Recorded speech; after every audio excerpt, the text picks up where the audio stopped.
From the creators of Relevant Magazine, this is the Relevant Podcast. Maybe I'll try, maybe I'll die trying to let this be enough for now, enough. Maybe I'll try, maybe I'll die trying to let this be enough for now. I won't wish for better luck. It's Tuesday, January 28th. The year is 2020. You're listening to the Relevant Podcast. I'm your host, Tyler Huckabee. I'm coming at you from Nashville, Tennessee. Meanwhile, down there in Orlando, Florida, as usual, making sure that we go off the rails as soon as possible. It's our illustrious producer, Chandler Strang. Hello. And meanwhile, up there in Loveland, Virginia, doing his best to make sure that we stay on track. He's got his eye on the prize. We're going to make it to the finish line in an hour on the nose. It's our friend Jesse Carey.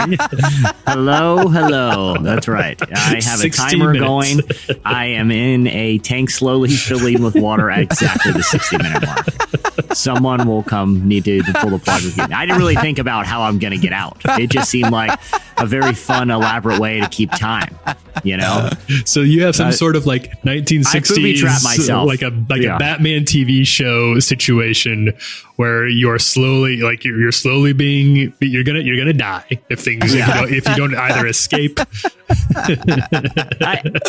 or we end on time or we do a tight 60 minutes it's very tight for your safety. I hope that works. That just seems unlikely. I just wanted to introduce an element of risk. This is like a fear factor type of episode today, guys. Well, I don't know if you're gonna make it, Jesse. We got a lot on the show today. We do. You picked a bad. I just looked at the rundown. I just looked at the rundown, and I'm actually nervous for my life. So you picked a bad day to debut. We have some slow days. Today's not one of them. Yeah, I should have just podcast from inside a block of ice like David Blaine would have done, but no, I had to take it up. For one thing, we've got our friend Cory Asbury joining us. He's got a new book out. It's called Reckless Love, based on his runaway hit song. He'll be talking about that. We also have, this is going to be fun. We have a preview of season 2 of the Called podcast. Called is coming back at long last. Can't wait to hear the episodes that y'all have been putting together. And for that, we're going to be here a little bit from Rebekah Lyons, one of our friends, a friend of the pod, coming back on to talk about church leadership. It's a packed show. We had Cory was on. It was only a couple weeks ago, but he co-hosted the episode. But, I had this other conversation. It was a real meat and potatoes type of thing, and I felt bad because when we had him on, most of the time we ended up talking about his drama with his Chick-fil-A card and Chipotle and awkward run-ins at worship services he's had before. So we thought, let's get him on and let's dig into the book here. Let's dig into some of this, depth. And so I'm excited for Cory to be on today. Yeah, so I'm pumped to get to all these things. I'm sorry, Jesse, but we will find, you're close to irreplaceable, but I'm sure we can find somebody to take your place if you end up drowning. I'm sure. Yeah.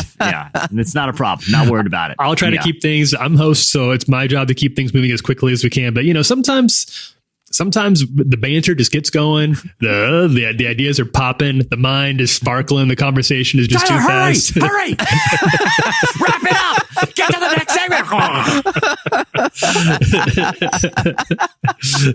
Jesse, it's good to see you. You were out of the office yesterday. It was just me hanging out by myself alone because you had a little field trip. I did. I went to a set visit. These are always fun. This is where you get to go and see a film in production. And, hopefully we're going to be able to cover this movie down the road. It is the new Aretha Franklin biopic. That stars Jennifer Hudson and Forrest Whitaker plays her father.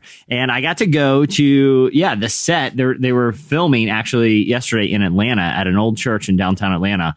And got to be there, got to see them perform like a big kind of one of the big kind of musical numbers in the film. They actually shot it yesterday and I got to be there on set.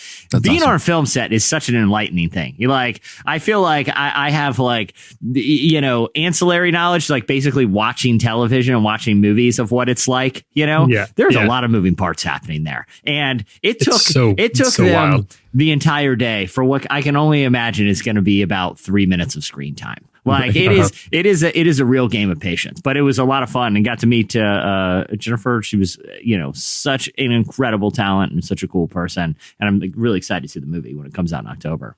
I think we were talking about biopics a couple of weeks ago when we had Propaganda on the podcast. We were going over musical biopics, and he was very, I think his words were, if you're going to do an Aretha biopic, which he seemed to, as anybody would be, sort of nervous to tackle a legend of Aretha's status in a movie form. If you're going to do it, Jennifer Hudson is the one to get it done. And that does seem like a good assessment to me. I'm a little bit nervous because her shadow is Aretha's. I don't know if anybody casts a bigger shadow than Aretha Franklin over pop music.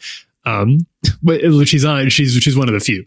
And if you're going to do it, you got to get Jennifer Hudson on board, and they got her. About the one person that could make people be like, okay, I'm interested. Well, and not only that, she was handpicked by Aretha Franklin. Like that's right. Before Aretha Franklin died, they were already in the process of like figuring out what a film about her life. And she said, if there's a film, it's got to be Jennifer Hudson who plays me. That's got to be a lot of pressure. I mean, that's got to be cool. That is a lot of pressure. But it's a good feeling. The person handpicked you. No, but I'm really excited about the movie. It was a fun visit, and fun to see it all in process.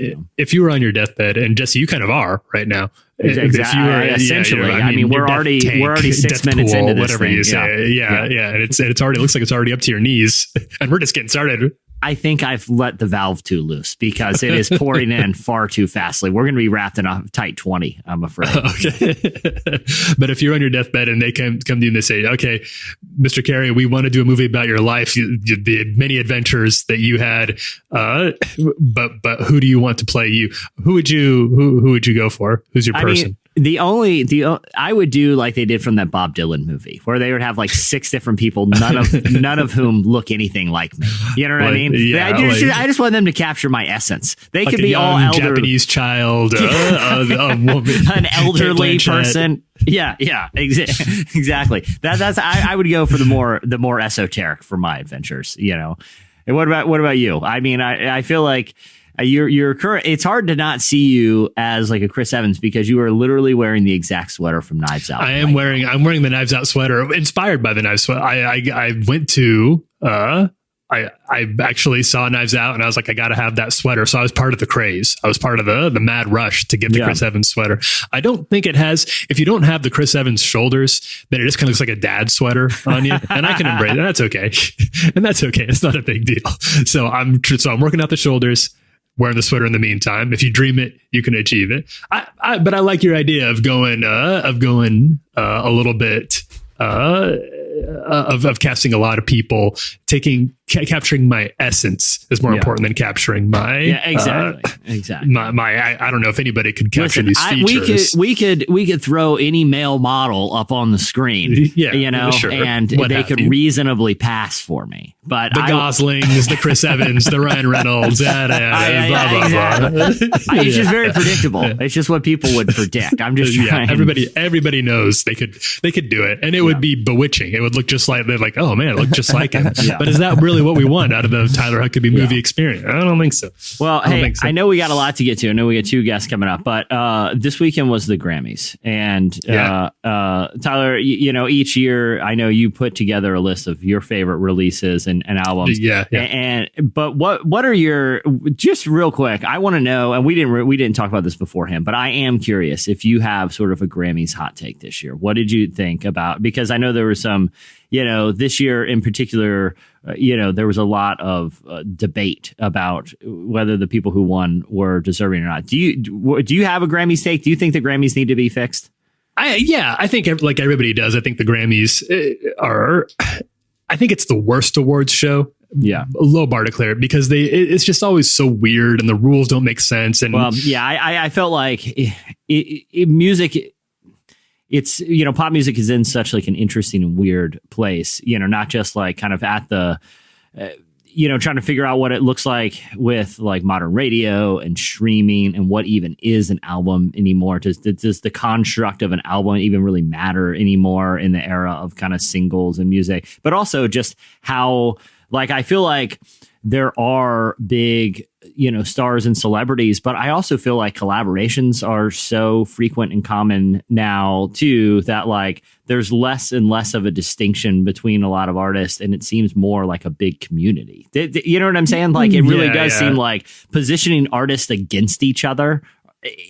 I don't know. It still seems like a weird thing that we do. You know what I mean? Like making this a almost like an athletic competition is still kind of odd. And I feel like it's gotten even more odd in sort of the internet era of music. Does that make sense? Yeah. I think it's totally true. Like the horse race thing, I think a Grammy probably matters in some sense for some of these artists. I'm sure it opens up new doors, and it's a status thing. I'm sure it feels good to hold one, to win one. But I also feel like it would have been really easy, and I kind of thought it might happen this year with all the controversy surrounding the Grammys, for somebody like Billie Eilish or Lizzo or somebody to be like, you know what? I'm not going to do it this year. Taylor Swift didn't even bother to show up. Yeah. Which is, I think, a big black eye for the great, like she's, one of the handful, half dozen biggest pop stars in America right now. Doesn't care to be there.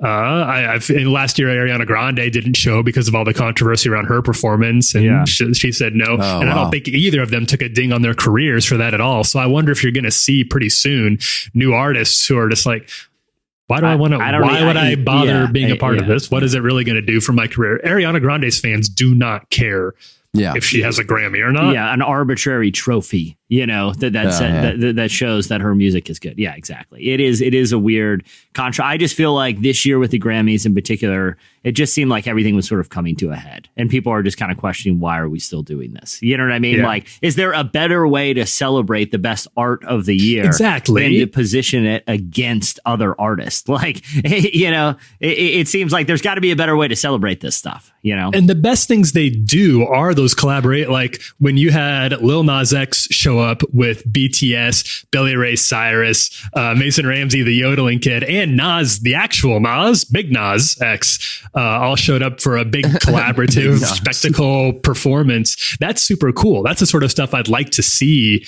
at the Grammys, where they use their money and their access to provide these big spectacles that are actually very fun and inspiring, and show the communal side of what can happen in this age of sort of genre fluid, boundary tearing down art that people can create. And I think the more time they spend on that and the less time they spend on giving out awards that nobody really takes seriously, the more relevant the Grammys will actually end up finding themselves being. Because I don't think anybody would say that at any point in the Grammys, however long year history it's been, have ever given the album of the year award to the actual best album of the year. Yeah, exactly. It's like the thing with like the Oscars is they can be sort of like hit or miss, but you can definitely see the merits for all of the exactly. Where it's the Grammys sometimes is a little left field, and it does feel like there's more like politicking,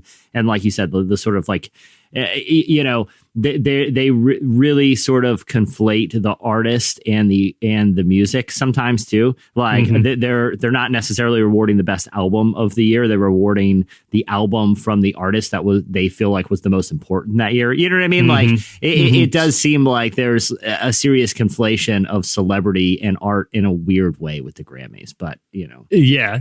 And I think it's cool that every now and then they do kind of pluck somebody. Like Billie Eilish is not a natural fit for the Grammys ethos. She's a teen, and I feel the same way about Lorde a few years ago when she took home quite a few Grammys every now and then, but that just feels like sort of a desperate bid for the attention of a younger demographic who are not going to stick around for a 3.5 hour award ceremony with an Aerosmith Run DMC tribute like that. Like they're not like Aerosmith.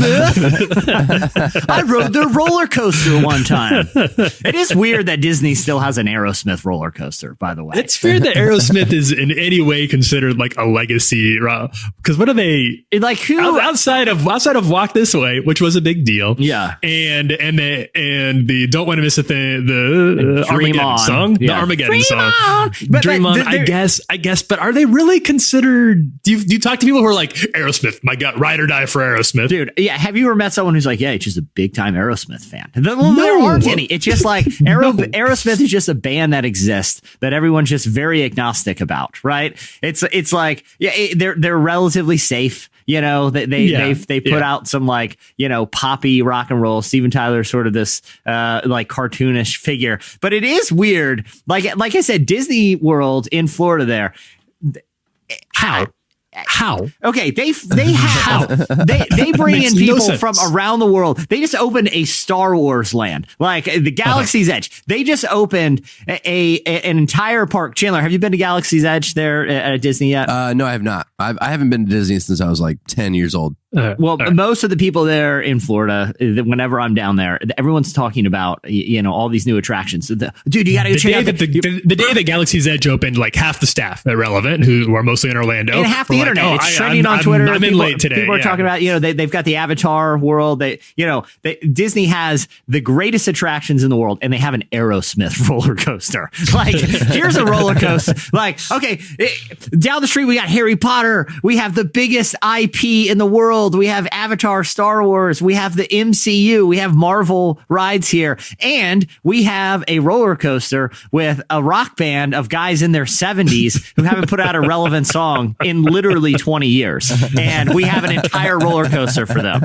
What? Who thought that was a good idea? Like, what? Disney Imagineer is like, all right, you know, we've got all these classics. We've got Small World. We've got Jungle Cruise. You know, they're spinning off. There's a Jungle Cruise movie with The Rock, and they're like, oh, you know, it'd be cool. An old 70s rock roller coaster. And they're like, really? We got to get the white boomer mediocre rock and roll demographic in somehow. What are we going to do for their dads? What are we going to do for all the dads? But even that, is there any dad that's like, oh man, I got to get to Disney to ride the new Aerosmith roller coaster? Steven and the boys are back together. Got to turn on the Grammys tonight. Can't miss my all-time favorite band. I want to go to Galaxy's Edge, where, you know, because I was watching on Instagram. It was all over, you know, everyone from around the world. So all jazz about Galaxy's Edge. And so I was watching videos on Instagram of people like going to Disney in costume, you know, like in their Star Wars stuff, like really geeked out about it. I want to go to Disney and I want to be dressed as Steven Tyler. And I just want to the all-time Aerosmith fit, like we're there just because we stand so hard. I'm just chopping it up with other Disney goers, like some kid like in his Mickey Mouse stuff, like the person in Star Wars here, the person in Marvel will be like, you guys are here for your favorite. Me too. Aerosmith. I'm going over to the Aerosmith ride, guys. How's Avatar? Because have you heard they have an Aerosmith roller coaster? Yeah, it's been here for 15 years. It's unbelievable. Actually, it's pretty standard, but it's Aerosmith, and I'm a big Aerosmith guy. One of my great Aerosmith anecdotes is that Steven Tyler, who lives here in Nashville now, is he owns a store at the mall. It's a clothing store that kind of sells the Steven Tyler. Like, you know how he kind of dresses like a 50-year-old Steven Tyler mom? of Aerosmith owns a store at the mall. At the mall, yeah. Okay. He runs a clothing store at the mall, and it sells, like, when you see Steven Tyler, he kind of looks like a 50-year-old mom from maybe the 90s, like a lot of shawls and like long coats and flared pants. It looks like at any point he can dissolve into a pile of scarves and bracelets. like, is he under there? Steven, are you under there? He's got a very Dame Helen Mirren vibe to him when you see him out. And apparently he's a nice guy. This isn't about his character at all. This is about what he looks like. But if you want to dress like Steven Tyler and, you know, go with God, if that's your thing. But if you do, you can do so. You can go to his store at the mall here, and it's called Freebird by Steven Tyler. He chose a song from another band. To name his clothing store at the mall after. And every time I walk by, I can't deal with it. It seems like the most offensive thing that Aerosmith has ever. It's in a way, it's like the most cynical rock and roll move of all time is to cop somebody else's become an inexplicably huge band, but you're not even confident enough in your own legacy to pick one of your own songs to name your mall store after. You have to go after somebody else's all-time biggest song, who, to my knowledge, has no store at the Nashville Mall. There is no Leonard Skinner is not the proprietor of a mall store. It's fascinating to me that Steven Tyler has a mall store. And so you're telling me it's mostly scarves, bracelets, and like random turquoise jewelry. Because Exactly. that's what I Yeah, picture. You've got the right, but it's very safe. It's very mall appropriate. I don't see a lot. I'm not at the mall a lot, but I don't see a lot of people in there when I walk by. It's right by the Apple store, so I do see it. And I wouldn't say it's like there's not a line around the block. Yeah. Well, I real quick about that. I'm curious of Steven Tyler's involvement in the store. Yeah, I don't know. I can't tell you. Like on a good day, could you go in and be like, listen, I really want to buy this scarf, but it seems to be damaged. I'm going to need to speak to the manager. And like Steven Tyler walks out. Yes, can I help you? Out of the back room. Welcome to Freebird. Can I help you? You asked to see the manager. I'm Steven Tyler. He's just on his desktop in the back doing inventory or whatever. And got his little name tag that says Steven on it. Whenever I walk by one of those mall stores, and I've talked about this a lot, like the sword store at the mall, or the stuff that's just the sign up front next is clearly homemade, and they just sell like weird, like life-size statues of Elvis and like, a little ceramic, chef decoration, like weird stuff like that, like giant spoons and stuff that you hang on your wall. Like when those weird stores move in and nobody's there, but the store's been open for a while, in my mind, I always think the same thing. Money laundering. That's just a money laundering. Clearly they're not doing business. Clearly Steven Tyler is using this operation to funnel, Aerosmith royalties or something. I'm not a money launderer. That's true. Period. I don't want anybody. I have nothing else. I have nothing else to add. No, I'm not a money launderer. But doesn't it seem like if you were going to do it, doing it out of the mall would add an extra layer of complexity to it? Because if you just have your one freestanding little car wash, that's easy. Money goes in, money goes out. But in the mall, you have to like wave hi to the security guard when you walk by, and it's a perfect the kids crime. working at the Orange Julius up front. Like there's so many more eyeballs on you. Yeah. Well, and that's the thing. You're hiding in plain sight, especially if you're Steven Tyler. Like, why is the lead singer of Aerosmith, operating this tiny mall store? Like clearly something's going on there. But he could walk through the store, and you would just think it was somebody's mom coming to pick him up from the video game arcade. And it would take zero disguise work on his part. All he would have to say is his name is Karen. When is the last time either of you guys went to a mall? Have you guys been to a mall? Like It's been a while. It's been a while. And I'll say this: the last time I went, it was very somber. It was a somber experience. Like everything in there is just like a little weird and off. Like you just feel like this whole institution, it's like the last days of the Roman Empire. It's like this may be one of the last, this may be the last generation to actually do this, right? To go to the Antonion's Prensel, to be able to get a massage right in the middle of everyone, right in the, like in one of those little mall, massage chair. It just seems like the whole institution is just fading. It's very weird now. It's very weird. I think we need to get to Jesse. You're starting to look a little bit nervous. Are you sweating yet? Or are you doing okay? Oh, we've been bantering for a while. It's chest deep, and none of these were in the notes. We still have a ton of show to do. I'm a dead man walking. Oh, we better take a break. When we quick back, we're going to do a quick round of slices.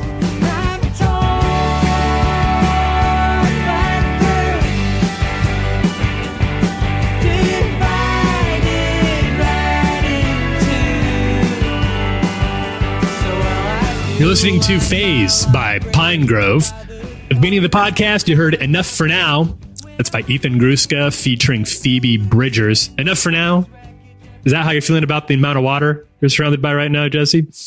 Not nearly enough. I will. You'll hear. You're just going to hear my line just go silent in a while. All right, time for we can look at some of our favorite stories from the intersection of faith and culture-ish that we came across this week. It's time for Slices. Jesse, what do you got? All right, Chandler, this one I selected just for you. Last week on the podcast, we talked extensively about your creepy new affection for houseplants. Yeah. For people that don't know and didn't listen last week, Chandler has officially changed his Instagram bio to Plant Poppy. He now spends most of his waking hours tending plants, which he is treating as if they're members of his family. Things have gotten very odd and creepy. Yeah. And but I do have some interesting research here that Chandler, you're not alone. According to new research, 7 in 10 millennials consider themselves, quote, plant parents. However, out of the 2,000 millennials polled here, and for the sake of this study, this is people 25 to 39. 67%. Okay, these are adults.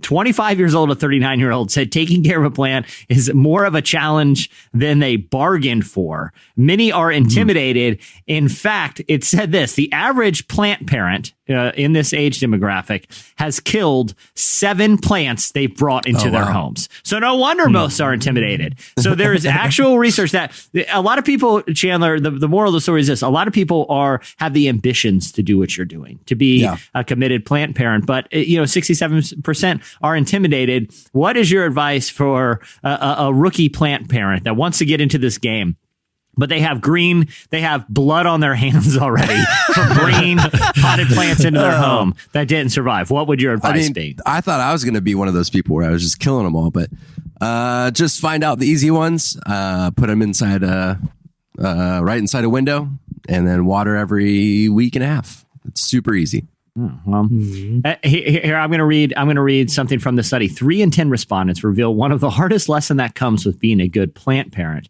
is how easy it can be to accidentally kill your plant. How morbid! It's just overwatering. That's what everyone does. That kills it, basically. Yeah.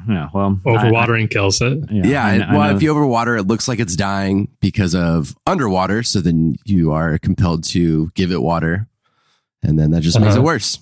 And then it's an undoable damage kind of thing, Yeah. You can't correct yourself once you've done it. Can't really go back from it. Yeah. All right. Well, I have one more slice for you guys. Do you guys either have plans for the upcoming Super Bowl? I know both of you guys are, not huge sports fans, but I mean, you're aware of it. Are you guys doing things for the Super Bowl? Probably. I'll probably watch it. I don't know. Yeah, I don't know what. I would imagine I'll end up at somebody's house watching the Super Bowl. Yeah. Yeah. Well, I'm more here for the commercials than the actual game, but yeah, it's a fun overall experience. But it's a national experience. I want to be part of the conversation. Yeah, but the beef that a lot of people have with the Super Bowl, especially people who are on the younger end of the spectrum and people who are on a bit of the older end of the spectrum, is the day and time the Super Bowl comes on. As people know, it's Super Bowl Sunday. It comes on Sunday evening. So there is a high schooler named Frankie Rugari. And Frankie, he's got a beef with the NFL. He loves the Super Bowl. He's a big fan and he can't wait to watch. But it's just on too late. Like, he's tired the next day. People stay out late. They stay up eating meatball subs all night on Super Bowl Sunday. And Monday is shot. In fact, the Monday after the Super Bowl is one of the most missed days of work for the whole year. Last year alone, 17 million employees missed the day after work after the Super Bowl. 17 million. That's a lot. So our friend Frankie has an idea. He is trying to get the Super Bowl moved over to Saturday. And right now, he has launched a change.org petition. Over almost, at this point, as of time of recording, 65,000 people have signed this to try to get the recording moved, the game to be played on Saturday instead of Sunday. On paper, this works, right? It makes more sense to do on Saturday. But my thing is this: when you just start moving stuff around just because you want to, because it's better, where's the line here? You know what I mean? Like, because you could say, like, well, Christmas is every Saturday, is always going to be on Saturdays, or like, it doesn't make any sense that Thanksgiving's on a Thursday. Like, we can't just start doing this, right? Am I wrong here? Like, well, I'm thinking. I think you're right. I feel like Super Bowl Sunday seems like a very arbitrary thing. People, in my mind, still, like Saturday is kind of for college ball, and Sunday is for the NFL. So I get it, but also it seems like Super Bowl could throw its weight around. The Super Bowl Saturday just doesn't roll off the tongue as easily. Yeah, I think earlier would just be better. Just bump the kickoff forward a little bit. Couldn't you do that? Yeah, I mean, hypothetically, you can do whatever. It seems like it's. I'm just listen. I'm not trying to be. Frankie, have a cup of coffee Monday, my man. Like, you'll be just fine. You're 16 years old. The game's over by like 10. Okay? I'm surprised that a 16-year-old, I'm surprised that a teenager's the one like being like, but Monday I got to get to work. The man is on my back about this. Like, you're 16. What are you? You're not going to bed at 11 10 o'clock. The game's over. Like, where you got to be, Frankie? What do you have, a LAN party or something? Don't worry. How far is your commute in, Frankie? Because this doesn't seem like that big a deal. And now we've got 65,000 people. You know, you got the, you want the NFL to consider this. Can we just keep Super Bowl Sunday, Frankie? Like, it's like I said, have a cup of coffee. It's not that late, in my opinion. I'd buy it more if it was like because Frankie's kind of pitching himself as like a world weary union member down at the docks who's just like had it up to here with Super Bowl Sunday getting in the way of his shift. He's got mouths to feed at home, and the wife won't let up, and he just needs a break. I just don't buy that picture of Frankie. I think I'd believe it more if it was somebody who was actually put on it, like really does have an early morning shift, has to get down to the train yard. I don't know why I'm talking about like 1930s jobs here, but sure. Listen, my knowledge I operate the Aerosmith roller coaster, and they start, people in Steven Tyler costumes start lining up at 6 a.m. Okay? They're angry. They traveled the world to get here to ride this Aerosmith coaster. They're in costume. I got to let him in early. I don't have time to stay up all night and watch football. You know, he's not that guy.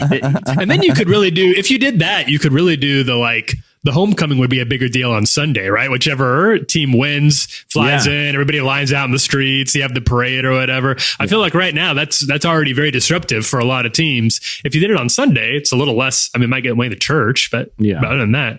Yeah. So I don't think it'll happen this year, but just so everyone know, I'm going to be launching a change.org petition that says the Super Bowl's just fine. Keep it where it is, Frankie. And then I'm going to start a Kickstarter. It's buy Frankie a coffee maker. All right. So I just got one slice here, and it's more of I'm assuming most people have already heard about this. But I wanted to talk, me and Jesse were talking about this a little bit ahead of time, and I wanted to bring it up here because I think it's an interesting conversation piece for us and relevant. We all know Paula White. Yes. Paula White is probably, according to a lot of reports, kind of the president's closest spiritual advisor right now. He takes her very seriously. She's a campaign surrogate. She actually works for the White House. She's on White House staff. And she hails from the prosperity gospel wing of the American Christianity. Yeah. So that's made for some sort of interesting bedfellows. Like when she released her last book, you have people like Franklin Graham, Jerry Falwell Jr. promoting it, which probably wouldn't have happened in the pre-Trump era, right? Because these people came from very different parts of American Christianity. And obviously this administration has been divisive in some ways. It's also brought together some sort of fringe elements of Christianity and mainstreamed them in some surprising ways. And that's created some interesting tensions, and I think is part of the story here. She was in the news because on January 5th, a clip surfaced of her praying in front of an audience, which contained some language that, for people not familiar with the prosperity gospel Pentecostal movement, sounded very strange, including a line about commanding all satanic pregnancies to miscarry right now. She said, this is her quote, "We declare that anything that's been conceived in satanic wombs, that it will miscarry. It will not be able to carry forth any plan of destruction, any plan of harm." And you hear the crowd sort of cheering as she prays this. And this obviously caught a lot of people's attention. The clip got passed around a lot, especially sort of in light of the president being the first sitting president to go to the March for Life, which took place just a few days after this, which was seen as a really big win for the pro-life movement in America, for many people, I should say, in the pro-life movement in America. Then to have this clip of a campaign surrogate praying for satanic pregnancies to miscarry was seen as very bizarre and also very hypocritical. Did you, Chandler and Jesse, do you guys see this going around? Yeah, I did. I saw it kind of trending on Twitter, and the thing that was striking about the clip is, especially the one that was kind of like going viral, was the limited context. Yeah. I think the one that was being shared, and I think it was the, kind of liberal leaning feed of Right Wing Watch, the blog. That's where I came across it. Yeah. Sort of this partisan watchdog that shared the clip, but they really only shared, I want to say, like 15 or 30 seconds of it. So there wasn't a tremendous amount of context behind it. What wasn't there to give it a different feel? Well, so that's what I want to talk about a little bit. So she, and I'll let her speak for herself first. She, after this picked up a lot of attention, and I would assume, I don't know this, but I would assume made some people in the White House very nervous to see this going around as well. Paula White did issue a statement. She said, "I don't normally respond, but clearly this has been taken out of context. I was praying Ephesians 6:12 that we wrestle not against flesh and blood. Anything that has been conceived by demonic plans for it to be canceled and not prevail in your life." So I think what happened here, and I want to be careful because I don't want to be construed as defending Paula White. I have a lot of real serious problems with Paula White and this administration and the way it leverages its influence among some faith groups in a way that I find to be sort of cynical. Yeah. So this is not going to be me saying you guys need to stop being so mean to Paula White. I do think what you're seeing here is an example of a formerly fringe Christian denomination that has a long history of praying in very florid, metaphoric ways that has suddenly found itself under a lot more scrutiny because of this administration, a lot more of a spotlight, and a lot of people are critiquing it without understanding the culture and even just vocabulary of the way that people in Pentecostal churches will often pray. And you can't critique the Pentecostal church with the same lens you use to critique the Southern Baptist Convention. They're two very different movements. And she obviously, whatever else Paula White has done that's worthy of critique, and we've done a lot of it at Relevant, I feel like this prayer was being taken out of context and being interpreted in a way that anybody familiar with this church probably wouldn't have interpreted it. Yeah, I see that. I mean, I grew up in this fringe ideology, whatever. Actually, I've met Paula White many times. She's friends with my parents. Yeah, no, I didn't know that. Like as a small kid, I would go to their church and like play with her kids, kind of thing. And the thing for me, I see what you're saying, where it's like, the terminology is very strange if you're not used to it. But like the thing for me is the satanic wombs, plural. You know what I mean? Where it's like, I can understand if she were to say like Satan's womb or something. Like that's a very strange thing to say too, but it's a little bit more direct at what she tried to explain it to be. Yeah. And I guess I can see like why people would be, yeah, I can too. Like, so angry about it. It sounds like she's saying, groups of people who are satanic or something like that. Yeah, I mean, because that would be obviously like a horrible thing to pray. You know what I mean? Yeah, like, absolutely. And like you said, Tyler, it's not like we're in any way sort of Paula White apologists. And I think, she has a lot of very dangerous theological ideas, particularly as it pertains to like the prosperity gospel and, this sort of like, this idea of like reciprocity with God, that if you do things certain for God, he'll reward you in certain ways. And there's sort of this, transactional, kind of nature of a relationship with God. I think those are all dangerous ideas. But I do think we're in an interesting time because of, where the country is politically and some of the figures that have been elevated to positions of influence who may formerly been somewhat fringe, where it really does take all Christians making an effort to really try to understand each other, but also for someone like Paula White to be more careful to not say things like this that can get easily misconstrued. Because I grew up in sort of charismatic circles, and you hear lots of these sort of like spiritual warfare. Some are metaphors, some are literally talking, literally praying about. Yeah, and it does walk a weird line sometimes where if you're not very familiar with it can be hard to tell when it shifts from metaphor to more literal. Yeah.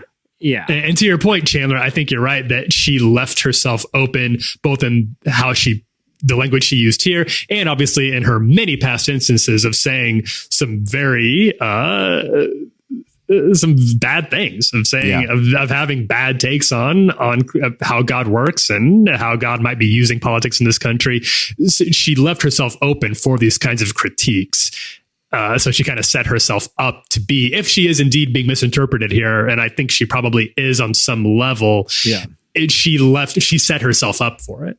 Yeah, for sure. Exactly. Yeah, and I think that we all have to be cautious with how we're, how comfortable we are with sort of like inside baseball, because if someone doesn't have like a proper, or not even a proper, doesn't have like the same sort of upbringing or theological context for something you say, it can be really, confusing. In this case, offensive. Like if she was actually praying for literal babies to be miscarried, that's an awful thing. It's a bad metaphor in regard, even non-literal. It's a bad way to, it's just a really chilling way to describe for sure. Spiritual warfare, which is what it sounds like she was trying to pray. Yeah. Like the Bible doesn't say to pray. To my knowledge, the Bible never has any sort of language along those lines, but in its conversation, in its own language about spiritual warfare. Yeah.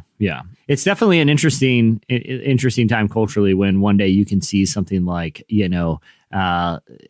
spiritual miscarriages or whatever, like trending on Twitter, and suddenly, half the country is having this conversation about this sort of interesting and kind of weird, kind of theological idea. But I don't want to be like overly like cynical about how to engage conversations like this either. I think it's a reminder that when you critique, and it's very easy to critique right now, and I'm not saying, and I think people should critique the things that Paula White teaches, because I think there's a lot of problems in it, but you need to do it from a place of wisdom and knowing what you're talking about. And I've seen a lot of, and it's not just this is an example of it, but I've seen a lot of people and media outlets that should know better engaging with some Christian teachings and Christian traditions that are worthy of being criticized, but you've got to know, you've got to have a better understanding of how you're doing it and why you're doing it and what the actual teaching is and how it's been practiced for the last 150 years of American, particularly fundamentalism and evangelicalism, as it often is here, and of course Pentecostalism. And I hope that people start getting better at that, because I think and there are some people who are doing a really good job. This is not a blanket statement. There's some really great reporting and religion coverage out there, even from big media outlets, that has done excellent at it. But there's also been some sort of some non-nuanced takes on this. And this is an opportunity for many people listening to this podcast who've been Christians for a long time, who are probably very familiar with these movements, to speak into it, use your expertise, and to help shine a light in a thoughtful, nuanced, informed way on what's happening, instead of the blanket praise or criticism that this sort of stuff often gets. And I think that is the important thing, is to remain like, sort of try to take a good faith approach to understand what people are saying, and don't just, always assign like the worst possible, intention on what people are saying. Because when you do have legitimate criticism and you do have things that, you want to address, it helps you kind of maintain that credibility if people know that you're approaching every one of these ideas in the most good faith posture possible, not just being like, gotcha, let's make you go viral and make you look dumb. You know what I mean? Like, let's actually engage with the substance of this, even if it's kind of a little weird or outside of, what my background is, because you can actually engage with the substance of the idea and not just kind of, be part of a pile-on, which is which tends to happen a lot these days, Yeah. It's easy. Okay. Well, thanks for indulging that. I thought that was interesting. And I know the moment on the Paula White thing is kind of past, but it had me thinking a lot about this kind of stuff. For sure. So thanks for delving into it with me, guys. That'll do it for Slices. We're going to take another break. When we come back, Cory Asbury joins us. I can never fail.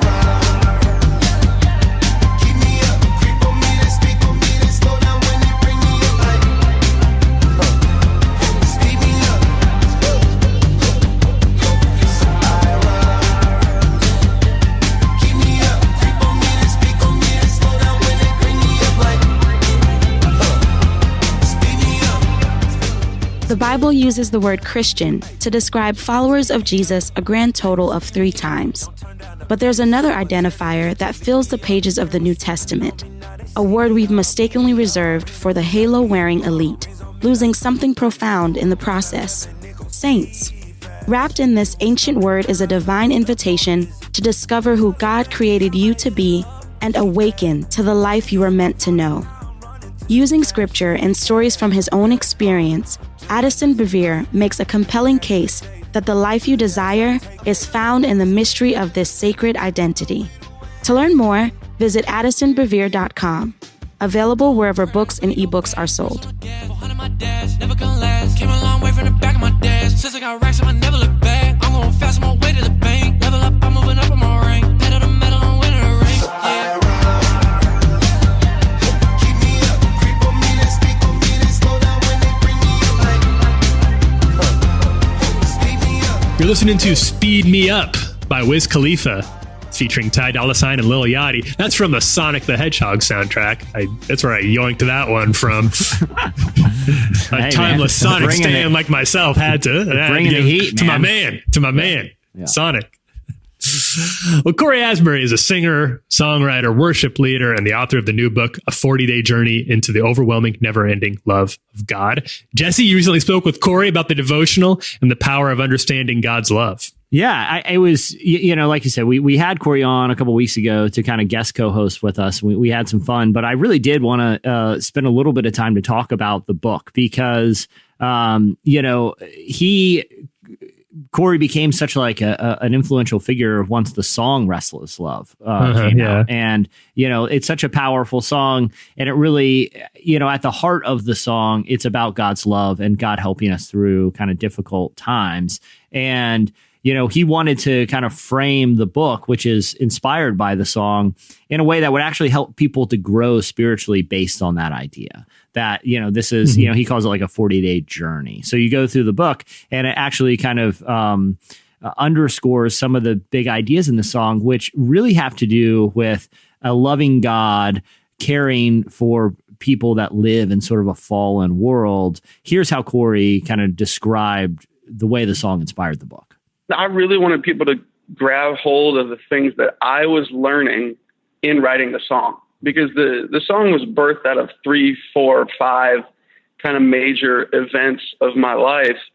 So the Lord was teaching me, 3, 4, 5 pretty big lessons in that time. And I thought to myself, okay, this could be an amazing opportunity to actually bring people into some of those things that I was learning, with the impact of the song, people reaching out saying, oh man, it touched me so deeply. I was like, what if I could actually go deeper with the message and touch people on a kind of a more intense level. So, if I had to sum up in just a few sentences what the content of the book actually is, I think it would be finding the goodness of God, the kindness of God through the hard stuff of life. That's a really powerful concept. Obviously, it's like God is good even when life is hard, but it's challenging ultimately to write a book that's about suffering, right? I mean, not a lot of people think that, suffering is a topic I just want to engage in, that the catalyst for my growth, this 40-day journey that this book kind of positions itself on, is suffering. But as Cory explains it, it's not till we kind of really understand God in suffering that we get a full picture of who he is or what he can do for us. Here's how he explained it. If I said that as the marketing pitch, people would be pretty annoyed with me, but I feel like that's what it is. It's learning to see God's kindness even when things aren't perfect, because that's when the real stuff of life hits. And that's when we find out who we really are. It's the Romans 5:3 reality. It tells us to rejoice in our sufferings, knowing that suffering produces endurance and all those other things. But I think sometimes society tells us to be fake, to put on a happy face. And, the outward expression of, oh, I'm great, brother. I'm doing well. And a happy Instagram post with all of our family smiling and it's all good. But, the truth is we actually go through really difficult stuff. And in that difficult stuff, how are we going to respond to God?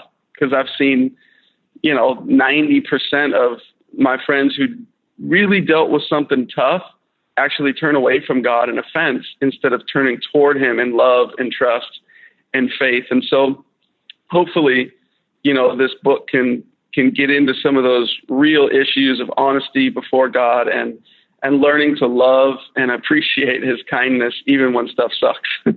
Tyler, you and I read a lot of new books that come out in kind of like the area of faith, and obviously, kind of have an awareness of a lot of the popular kind of messages that are inspiring people right now. But do you feel like there is sort of a lack of discussion about the role that suffering plays in growth? Because when I was digging into his book and him and I were having this conversation, it really did kind of dawn on me that it's not something I think about a lot, because it's a hard thing to think about.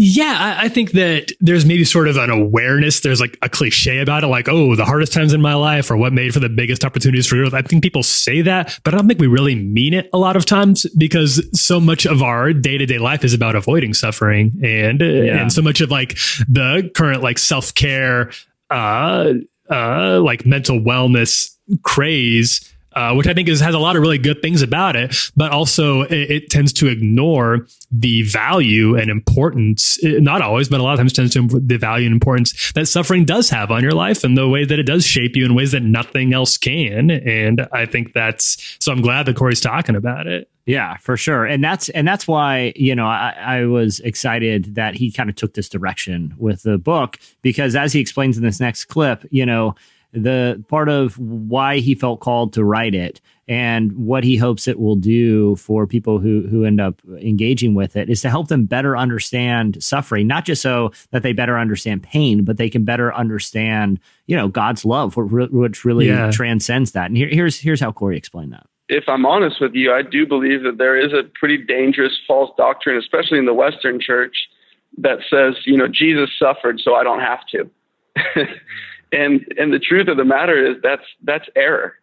Jesus took the punishment for our sin, but I don't believe he raptured us out of all human suffering, because Scripture makes it really clear. He says it's almost a promise: in this world you will have trouble. It's not like he said, oh, everything's going to be great and your life's going to be blessed because you follow me. In fact, he set the example of what it means to be human, and he was the guy who went to the cross. In the Garden of Gethsemane, it's like he cries out to the Father, if it's possible, take this cup from me.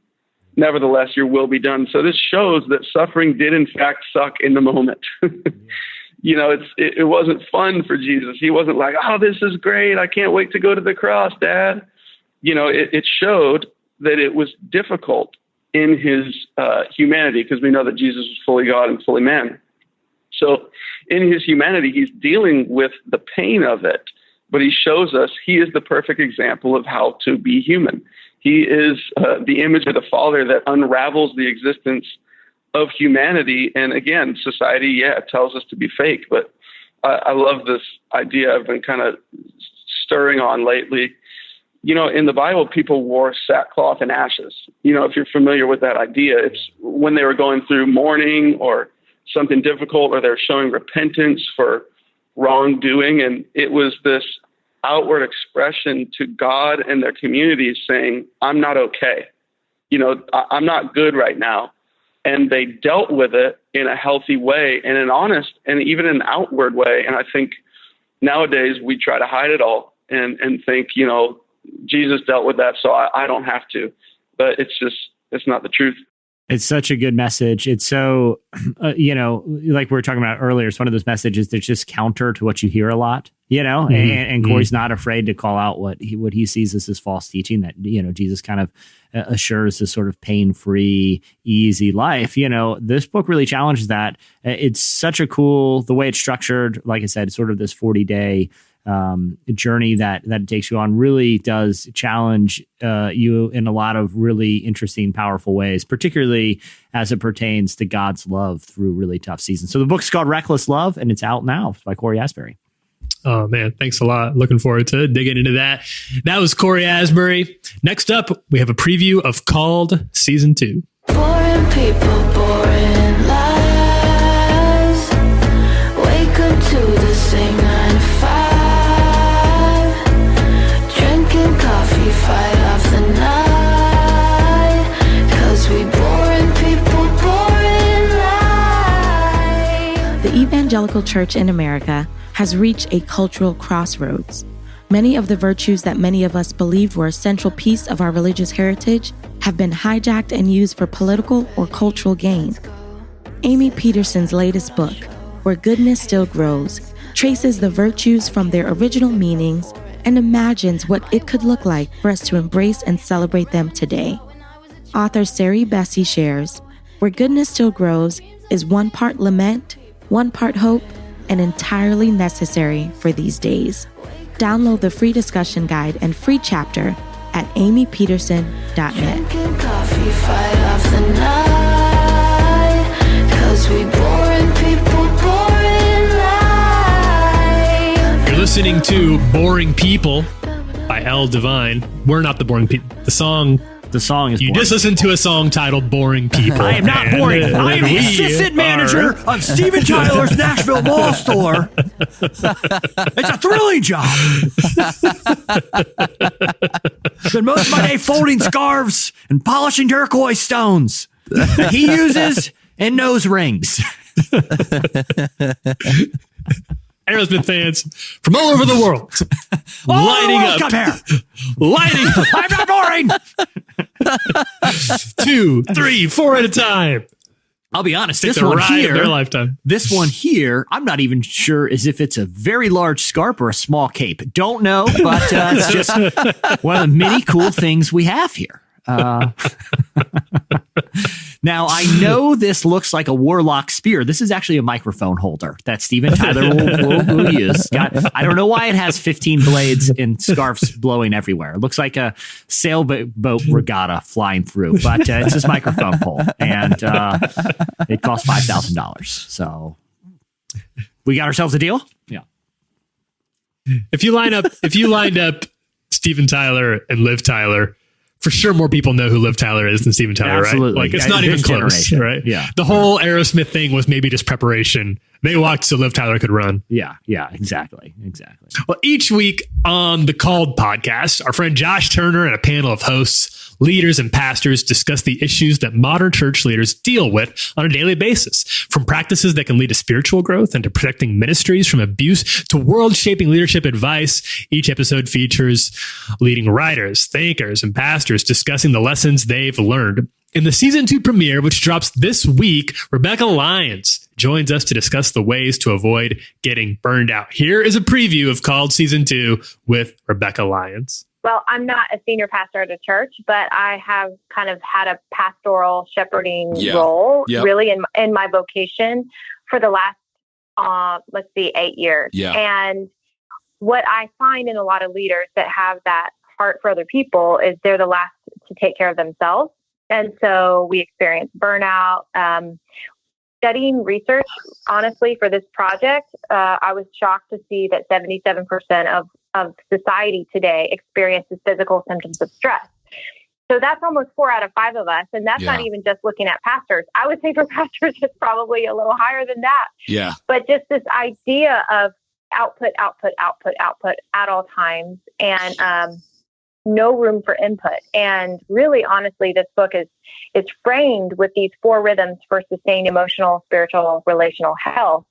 But the interesting thing about it is the order, right? Like for the sure. 4 rhythms are rest, restore, connect, and create. And rest and restore are input rhythms, because it's just a reminder that the reason why we're so strung out with these physical symptoms, which often look like shallow breathing, racing thoughts, our heartbeats are increased, sleepless nights.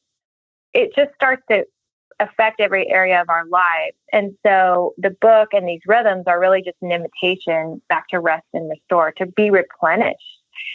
My story, real quick, is that I had panic disorder 10 years ago when we moved from Atlanta to New York City with our 3 kids that were in elementary school at the time. Yep. And I had never had a history of that. I didn't have any history of mental illness or any history of anxiety or insomnia or claustrophobia that I was aware of at all. Was there something that triggered it, or you just think it was like kind of compiling stress, or?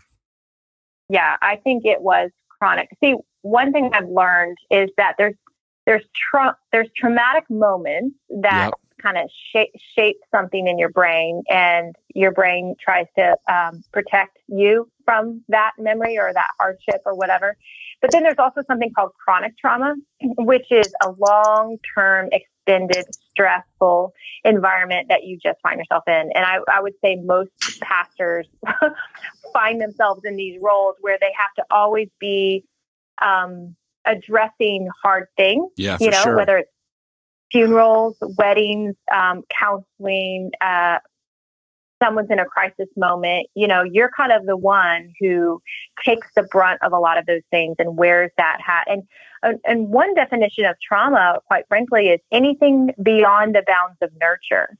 So, and what that means is like when something in your life is either too much or not enough. Right. Yeah. And most of us grew up in an environment where we might have had too much of one thing, but not enough of something else. Yep. So that's just to say that, hey, this is normal. You're not alone. This isn't like shaming or like, hey, you're struggling emotionally and you must be strange. No, this is such a common conversation now, thankfully, so that we can actually start to put these tools in place for health. And that's what this is about. Well, what I love so much about your book was honestly your transparency in it. And everything that you talked about, the panic disorder and, kind of having those moments.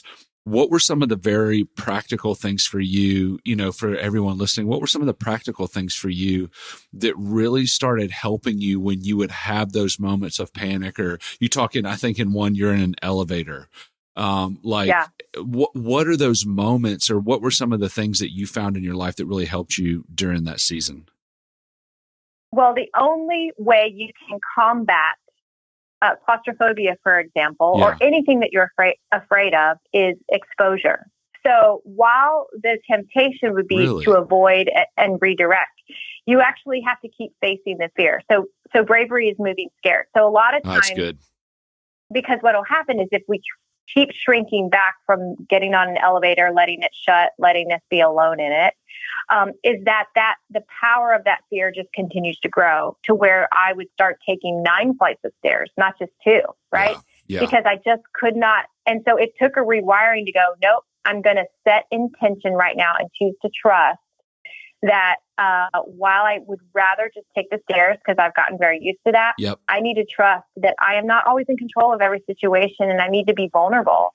And if for me, it was on a flight. I had my first panic attacks on planes, and now I have to get on a plane every week to talk about the rescue of God.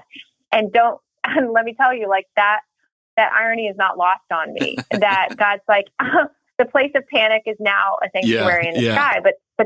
But that meant I had to still keep getting on an airplane. And if it meant, fill my earbuds with worship or read the word and meditate on the truth of that He is my peace, I can come under His covering of peace, that the enemy doesn't get to rob and steal and kill and destroy this freedom that Christ has paid for. That was our preview of Call Season 2 with Rebekah Lyons. Yeah. Hey. I know it's not spelled the same way, but I love their last name, Lyons. It's so cool. It makes me think. Very cool. They're not actually lions again, but they have a lion-like appetite for wisdom. Yeah, they're next up, Daniel Tigers. Definitely people need to check out if even if you're not in ministry, if you know someone in ministry or in any kind of leadership, honestly, in church leadership, that's who really this kind of podcast is aimed for. But I have so much fun being a part of this one and getting to kind of sit in on some of this leadership advice, because as people just heard from Rebekah, even if they aren't necessarily like maybe a ministry leader themselves, just her tips and perspective about avoiding burnout and kind of staying focused on things that are important. Such great advice. It's called Season 2. You can get it wherever you get your podcasts. It is out this week. And hey, many thanks to Cory Asbury for joining us again this week. His book, Reckless Love, is out right now. You can and should go pick it up. Also, thanks to Rebekah. We're always so glad to have Rebekah Lyons on this podcast, and she's so gracious with her time and her wisdom. Called Season 2 will be out this week. I think you all will really, really appreciate it, especially if you're really interested in the way the church is moving and changing. This is an indispensable podcast, but it also just has a lot of really cool people and cool conversations on it for anybody, whether or not you're in the actual industrial church side of things. And hey, as long as you're on our Relevant podcast page, Relevant Daily is there too. That comes out. It's about 10 minutes Monday through Friday, where we talk about the biggest stories at the intersection of faith and culture. Don't miss that. If you want to be a faith and culture informed denizen of the internet and polite society, we have a good time putting that one together. Every week. And Wednesday called. We had a full podcast lineup for people. Too many. I think we need to tap the brakes. Well, we've gone overboard. Speaking of tapping the brakes, we keep pushing it down the road. It's because we have these packed shows lately. We've had multiple guests and all this stuff going on. But we are going to get back to our Indiana Pizza Club mystery that we've been putting this off, but the Friday show, if you've been listening and you want an update on the mystery surrounding the Indiana Pizza Club and their strange feud with CCM legend Sandy Patty, we have some inside info that we'll bring to you on Friday. This started out as kind of a lark, but it has turned into a real investigation. Chandler, I know we asked for a little true crime podcast type jingle to introduce Pattygate. You have a few days to get that together yet. I hope it. I'd already forgotten that we've decided to call this Pattygate.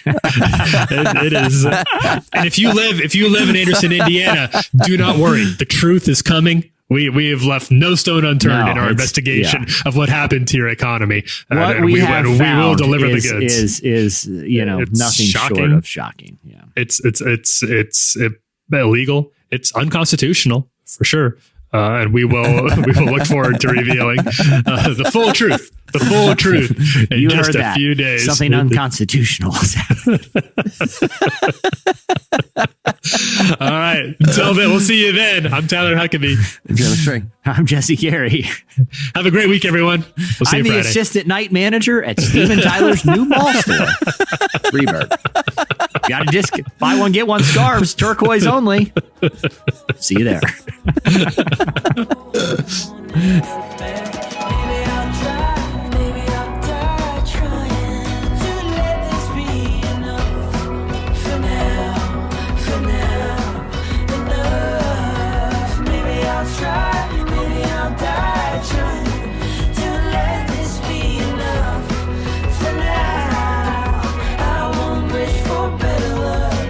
Thank you for listening to the Relevant Podcast. If you like what you heard, be sure to leave us a review on iTunes. Check out other shows from the Relevant Podcast Network in the podcast section at relevantmagazine.com. And while you're there, browse exclusive podcast merchandise at our online store. Make sure to subscribe to Relevant Magazine. Info is available at relevantmagazine.com/subscribe.